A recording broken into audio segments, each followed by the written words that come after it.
Hello বন্ধুরা, তোমরা কেমন আছো? আচ্ছা, তোমাদের কি কখনো সমুদ্রের তলদেশে যে প্রাণীগুলো আছে সেগুলো সম্পর্কে জানতে আগ্রহ জাগেনি? মহাকাশে কি কি আছে সেগুলো জানার জন্য যেমন আমাদের আগ্রহ তৈরি হয়, তেমনি সমুদ্রের ভিতরে কি আছে সেটা জানতেও খুব ইচ্ছে করে।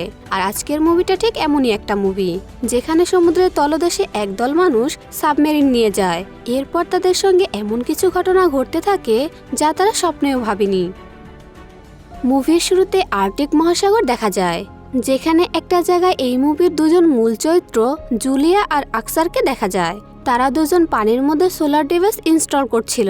এরপর তারা কিছু পরীক্ষা নিরীক্ষা করতে থাকে। এরই মধ্যে আসকারের কাছে একটা কল আসে, আর সে জানতে পারে খুব তাড়াতাড়ি এখানে ঝড় আসতে চলেছে, তাই তাদের ওই জায়গা থেকে তাড়াতাড়ি চলে আসার কথা জানানো হয়। অন্যদিকে দেখা যায় সেই সমুদ্রে থাকা একটা রাশিয়ান সাবমেরিন দূর থেকে আসা হাই ইন্টেন্সিটি শব্দ ইন্ডিকেট করছে। এমন সময় সবাই লক্ষ্য করে সমুদ্রের স্তর আস্তে আস্তে উপরে উঠে যাচ্ছে। এসব দেখে সেই সাবমেরিনে থাকা সবাই হতবাক হয়ে যায়। এদিকে জুলিয়া দেখতে পায় তার স্ক্যানার ভুল রিডিং দিচ্ছে। এরপর সে বাইরে তাকিয়ে দেখতে পায় তাদের ক্যাম্পের চারপাশে বরফ ভাঙতে শুরু করেছে। এসব দেখে আসকার জুলিয়ার কাছে ছুটে আসে আর বলে তাদের দ্রুত এখান থেকে বের হতে হবে, কারণ তাদের হাতে আর সময় নেই। তবে জুলিয়া তার এক্সপেরিমেন্ট শেষ না হওয়া পর্যন্ত যেতে চাইছিল না, কিন্তু আবহাওয়া প্রচুর খারাপ হচ্ছে দেখে সে আকসারের কথা মেনে নেয়, আর তারা দুজন সেখান থেকে বেরিয়ে আসে। এরপরে তারা স্নো মোবাইলে করে সেখান থেকে পালাতে থাকে, কিন্তু দেখা যায় বরফ ভাঙার গতি ছিল ভয়ানক মাত্রায়। অন্যদিকে পানির নিচে সাবমেরিনে থাকা সবাই এটা বুঝতে পারে তারা যে শব্দ শুনেছিল সেটা কোনো ঢেউর শব্দ ছিল না, সেটা কোনো জীবন্ত প্রাণীর। ঠিক তখনই বিশাল এক প্রাণী সাবমেরিনকে ধাক্কা দেয়, যার ফলে সেখানে থাকা সব অ্যালার্ম বাজতে শুরু করে।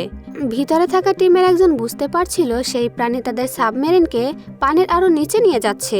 এদিকে জুলিয়া আর আসকার প্রাণপথে সেখান থেকে পালাতে থাকে, কারণ তাদের পেছনে থাকা বরফ দ্রুত গতিতে ভাঙছিল। হঠাৎই আসকার দেখতে পায় তাদের সামনে বিশাল এক ঝড় শুরু হয়েছে। এটা দেখে আসকার অনেক ভয় পেয়ে যায়, আর এই কারণে কন্ট্রোল হারিয়ে সেই স্নো মোবাইলের সাথে বরফের ধাক্কা লেগে যায়, আর সেটার বিস্ফোরণ ঘটে যায়। পিছনে তাকিয়ে তারা দেখতে পায় তাদের সেই ক্যাম্পটাও পুরো ধ্বংস হয়ে গেছে। অন্যদিকে পানির নিচে থাকা সাবমেরিন বারবার আক্রান্ত হতে থাকে, আর হঠাৎ করে সেখানে থাকা সবাই আলোর মধ্যে বিশাল কিছু টেন্টাকল লক্ষ্য করে। তবে মুহূর্তের মধ্যে সেই প্রাণীটি আবারও আক্রমণ করে সাবমেরিনটাকে ধ্বংস করে ফেলে। কিন্তু সাবমেরিনটা ডুবে যাওয়ার আগে ক্যাপ্টেন জরুরি সিগন্যাল পাঠিয়ে দেয়, যাতে করে নেভির লোকেরা তাদের খুঁজে বের করতে পারে। দেখা যায় পরের দিন সকালে সেই সিগন্যাল রাশিয়ান মেরিন হেডকোয়ার্টারে চলে আসে, যা দেখে তারা বুঝতে পারে সাবমেরিনটা নিখোঁজ হয়ে গেছে। এই খবর জানতে পেরে সব অফিসাররা ভীষণ টেনশনে পড়ে যায়, কারণ সেই সাবমেরিনের মধ্যে ছিল ভয়ঙ্কর সব যুদ্ধের অস্ত্র। এই কারণে তারা সেই অস্ত্রগুলো উদ্ধার করতে একটা উদ্ধারকারী টিম পাঠানোর সিদ্ধান্ত নেয়। আর সেই টিমের নেতা হলো ভিক্টর, আর এই ভিক্টর হলো সেই নিখোঁজ ক্যাপ্টেনের ভাই। প্রথমত সে অনেক ভয় পাচ্ছিল, তখন তার মা এসে ভিক্টরকে তার বাবার একটা গড়ি দিয়ে সাহস বাড়ান। ভিক্টরও তার মায়ের কথা কিছুটা সাহস পায়। এরপর ভিক্টর মিশনের জন্য তার টিম রেডি করে। তখন তাদের ভিক্টরের বাবার পুরনো বন্ধু অ্যাডমিরাল সেই টিমে যোগ দেয়। সে অনেক গম্ভীর প্রকৃতির ছিল। এরপর যাত্রা শুরু করলে সেখানে থাকা সব টিম মেম্বার অভিযোগ করতে শুরু করে যে কেন তাদের ছুটি বাতিল করে আবার কাজে ডাকা হলো, কিন্তু ভিক্টর কোনো উত্তরই দিতে পারে না। অন্যদিকে দেখা যায় আসকার আর জুলিয়া সেই ঝড়ের মধ্যে ঘুরে বেড়াচ্ছিল। হঠাৎ করে জুলিয়া সেখানে একটা বরফের খাদে একেবারে পড়ে যাচ্ছিল, কিন্তু তখনই আসকার জুলিয়াকে ধরে কোনোভাবে বাঁচিয়ে নেয়। এরপর তারা লক্ষ্য করে তাদের ফোনে সিগন্যাল এসেছে। তখন জুলিয়া সেই সমুদ্রে থাকা একটা তেল উত্তোলনকারী কোম্পানির সাথে যোগাযোগ করে, তবে প্রচন্ড ঝড়ের সাথে তারা কিছুই শুনতে পায় না। এরই মধ্যে সেই শিপে সিগন্যাল ডিসকানেক্ট হয়ে যাওয়ার জন্য কলটা কেটে যায়। আবার তারা শেষ আশা হিসাবে সেখান থেকে একটা ফায়ার গান আকাশে নিক্ষেপ করে দেয়। তখন জুলিয়া লক্ষ্য করে সেখানে বরফের উপরে এক ধরনের লাল আলো জ্বলছে। কাছে গেলে বোঝা যায় এটা সেই জরুরি সিগন্যাল যেটা সেদিন নিখোঁজ সাবমেরিন ক্যাপ্টেন ছেড়ে দিয়েছিল। হয়তো এই সিগন্যাল অনুসরণ করে রাশিয়ান সেনারা এই জায়গায় আসবে, সেজন্য তারা দুজন ওই জায়গাতে অপেক্ষা করার সিদ্ধান্ত নেয়, যাতে করে রাশিয়ান সেনারা এসে তাদেরকে উদ্ধার করতে পারে। অন্যদিকে দেখা যায় ভিক্টর ও তার টিম সাবমেরিন নিয়ে সেই জায়গায় চলে আসে যেখানে আগের সাবমেরিনটি নিখোঁজ হয়েছিল। সেই জায়গায় এসে তারা সেখানে ইমার্জেন্সি সিগন্যাল পেলেও সাবমেরিনটি খুঁজে পায় না। এটা দেখে তারা সাবমেরিন নিয়ে সামনের দিকে এগিয়ে যেতে থাকে, কিন্তু ঠিক তখনই তাদের রাডারে এক অদ্ভুত সিগন্যাল ডিটেক্ট করে। তারা লক্ষ্য করে এখানে এক বিশাল তিমি মাছের দল ছিল, আর তারা বারবার সাবমেরিনটাকে ধাক্কা দিতে থাকে। এমন মনে হচ্ছিল যেন তিমিগুলো তাদের সামনের দিকে এগিয়ে যেতে বাধা দিচ্ছিল। তবে এসব দেখে অ্যাডমিরাল সেই তিমিগুলোকে তাড়ানোর জন্য লো ফ্রিকোয়েন্সি সিগন্যাল ছাড়ার অর্ডার করে। ভিক্টর এতে রাজি হচ্ছিল না, কিন্তু তার কথা সে কোনো গুরুত্ব দেয় না আর লো ফ্রিকোয়েন্সি ছেড়ে দেয়। এতে করে সব তিমি সেখান থেকে চলে যায়। তবে একটু পর আবারও সেখানে চলে আসে, কিন্তু তখনই তারা গভীর সমুদ্র থেকে অন্য একটা সিগন্যাল পায়। আর ঠিক তখনই সেখানে থাকা সব তিমিগুলো ওখান থেকে দূরে পালিয়ে যাওয়া শুরু করে। আর তখনই সাবমেরিনের মধ্যে বসে সবাই দেখতে পায় এক বিশাল প্রাণী এসে এক ঝটকায় সে তিমিগুলোকে শিকার করে ফেলে। এরপর সেটা ওই সাবমেরিনের দিকে এগিয়ে আসতে শুরু করে। এটা দেখে অ্যাডমিরাল সবাইকে আক্রমণের অর্ডার করে, কিন্তু ভিক্টর সবাইকে সেটা করতে বারণ করে। বরং সে সবাইকে বলে সাবমেরিনটাকে একটা বরফের ফাঁকের মধ্যে যেন লুকিয়ে ফেলে, কারণ এটা কোনো বিশাল প্রাণী অথবা কোনো শত্রুপক্ষের সাবমেরিন হলে সেটা আমাদের আর দেখতে পাবে না, আর সেটা ওই ফাঁকের মধ্যে আর ঢুকতেও পারবে না। আর ঠিক সেটাই হয়, যেটা ভিক্টর অনুমান করেছিল। সেই প্রাণী বা অজানা শত্রু সেই ফাঁকের মধ্যে ঢুকতে পারে না, আর সবাই ভিক্টরের কথায় এবারের মতো সেই বিপদ থেকে বেঁচে যায়। এরপর সবাই সিদ্ধান্ত নেয় আবার তারা উপরে উঠবে, মানে বরফের সারফেস ভেদ করে সমুদ্রের উপরে ভাগে উঠবে। এরপর তারা সেই প্ল্যান অনুযায়ী উপরে উঠে পড়ে, আর সেখানে তারা জুলিয়া আর আসকারকে খুঁজে পায়। তাদের অবস্থা ভীষণ খারাপ হয়ে গিয়েছিল। এসব দেখে ভিক্টর তাদের সাবমেরিনে নিয়ে আসে। আনার পর ভিক্টর তাদের জিজ্ঞাসা করে যে তার ভাইয়ের সাবমেরিন আসলে কি হয়েছিল। তবে জুলিয়া আর আসকার সে ব্যাপারে কিছুই জানতো না। জুলিয়া তাদের জানান তারা প্রথমে ভেবেছিল তাদের সোনার ডিভাইসের বিস্ফোরণের কারণে সমুদ্রে সেই ভূমিকম্প হয়েছিল। তবে পরবর্তীতে আমরা সেই ডিভাইসগুলো চেক করে জানতে পারি ওই দিন কোনো ভূমিকম্পই হয়নি। জুলিয়া বিশ্বাস করে এত বড় নড়াচড়া আর কখনো ভূমিকম্পের কারণে হয়নি, হয়তো সমুদ্রের পানি ঢের কারণে হয়েছিল। তাই এবার ভিক্টর মনে করে হয়তো একটু আগে তাদের সাবমেরিনে যে আক্রমণ হয়েছিল সেটা কোনো প্রাণীই করেছিল। আর এবার সে নিশ্চিত হয়ে যায় এই প্রাণী বরফ ভেঙে তার ভাইয়ের সেই সাবমেরিনটাকে ধ্বংস করেছিল। এদিকে জুলিয়াকে দেখা যায় সে অনেক ভয় ভয় ছিল, কারণ সে ছোট থেকেই সমুদ্রের দানবে বিশ্বাস করে। তাই সে ভিক্টরকে অনুরোধ করে যেন জুলিয়া আর আসকারকে সেই তেল উত্তোলনকারী কোম্পানির ওখানে পৌঁছে দেয়, যাতে করে তারা দুজন সেই জায়গা থেকে অন্য সুরক্ষিত জায়গায় চলে যেতে পারে। এসব শুনে ভিক্টর লোকেশন চেক করে জানতে পারে সেই তেল উত্তোলনকারী কোম্পানিটা তাদের সাবমেরিনের বেশ কাছাকাছি আছে। সেজন্য তারা সাবমেরিনটাকে সেই পথে এগিয়ে নিয়ে যেতে থাকে।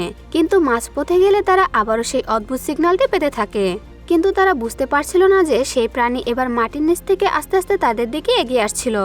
এরপর তারা সেই র্যাক কোম্পানির কাছাকাছি চলে আসে। ঠিক তখনই সমুদ্র উতাল পাতাল হতে শুরু করে, আর সমুদ্রের পানির ভিতর থেকে বিশাল টেন্টাকল বেরিয়ে আসতে থাকে।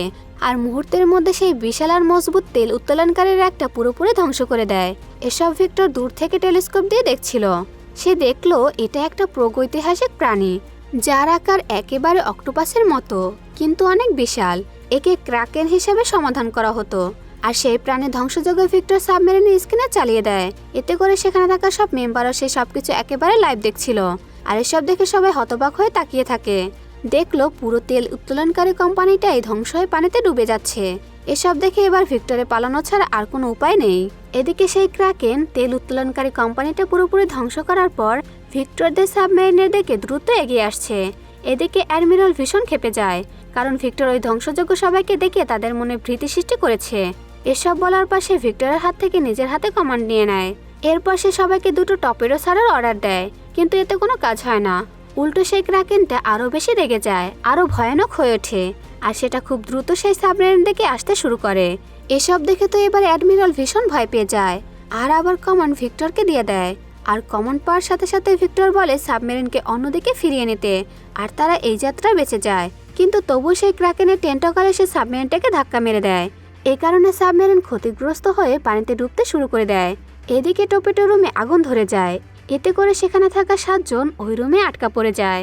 এদিকে সেই ক্রাকেনটি তাদের সাবমেরিনটাকে একেবারে পানিতে ডুবানোর চেষ্টা করে, আর এতে সেই সাবমেরিনটা একেবারে ঘিরে ফেলে, কারণ প্রতিটি সমুদ্রের প্রাণী শব্দের দিকে আকৃষ্ট হয়ে থাকে। এসব দেখে ভিক্টর সবাইকে চুপচাপ থাকতে বলে, কারণ প্রতিটি প্রাণী শব্দের দিকে আকৃষ্ট হয়ে থাকে। এজন্য সবাই আগুন নেভানোর কাজ বাদ দিয়ে দেয়, যে কারণে সেই টর্পেডো রুমের মধ্যে কার্বন মনোক্সাইডের পরিমাণ আস্তে আস্তে জমতে শুরু করে দেয়। এদিকে তাদের এই প্ল্যানও সফল হয়ে যায়। সেই ক্রাকেন কোনো শব্দ না পাওয়ার কারণে সেখান থেকে চলে যায়। এরপর সবাই মিলে সেই রুমে আটকা পড়া লোকদের সেখান থেকে উদ্ধার করে নেয়, আর এরপর তাদের চিকিৎসা করা হয়। আর তখন জুলিয়া আর আসকারও সেই অসুস্থ মেম্বারদের সাহায্য করতে এগিয়ে আসে, আর সেজন্যই তাদের টিমের মেম্বাররা বিশ্বাস করতে শুরু করে। এরপর জুলিয়া সেখানে থাকা সবাইকে বলে সে শুনেছিল ক্রাকেন অনেক বছর ধরে ঘুমিয়ে থাকে, আর হয়তো তার সেই সোনার ডিভাইসের বিস্ফোরণের কারণে সেদিন ক্রাকেনের ঘুম ভেঙেছিল।